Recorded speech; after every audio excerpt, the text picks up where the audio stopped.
एक बार एक शिक्षक संपन्न परिवार से संबंध रखने वाले एक युवा शिष्य के साथ कहीं टहलने निकले। उन्होंने देखा कि रास्ते में पुराने हो चुके एक जोड़ी जूते उतरे पड़े हैं जो पास के खेत में काम कर रहे गरीब मजदूर के थे, जो अब अपना काम खत्म कर घर वापस जाने की तैयारी कर रहा था। शिष्य को मजाक सूझा। उसने शिक्षक से कहा, गुरुजी, क्यों न हम ये जूते कहीं छिपा कर झाड़ियों के पीछे छिप जाएं। जब वो मजदूर इन्हें यहाँ नहीं पाकर घबराएगा तो बड़ा मजा आएगा। शिक्षक गंभीरता से बोले, किसी गरीब के साथ इस तरह का मजाक करना ठीक नहीं है। क्यों ना हम इन जूतों में कुछ सिक्के डाल दें और छिप कर देखें कि इसका मजदूर पर क्या प्रभाव पड़ता है। शिष्य ने ऐसा ही किया और दोनों पास की झाड़ियों में छुप गए। मजदूर जल्द ही अपना काम खत्म कर जूतों के पास आ गया। उसने जैसे ही एक पैर जूते में डाले, उसे किसी कठोर चीज का आभास हुआ। उसने जल्दी से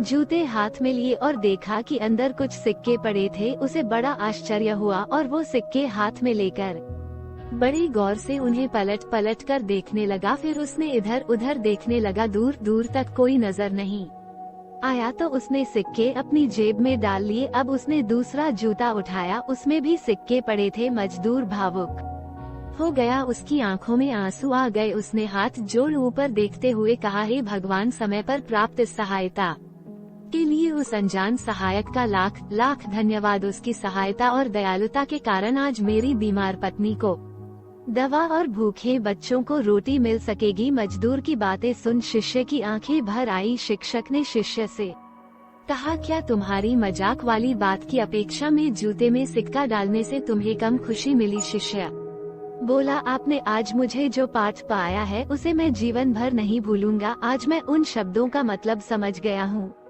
जिन्हें मैं पहले कभी नहीं समझ पाया था, कि लेने की अपेक्षा में देना अधिक आनंददायी है। देने का आनंद कई गुना ज्यादा खुशी देता है। दोस्तों, सचमुच दान देने से बढ़कर और कोई सुख नहीं है। हमें इस कहानी से शिक्षा लेते हुए अपनी अपनी क्षमता के अनुसार जरूर कुछ न कुछ दान देना चाहिए और जरूरतमंदों की हर संभव मदद करनी चाहिए।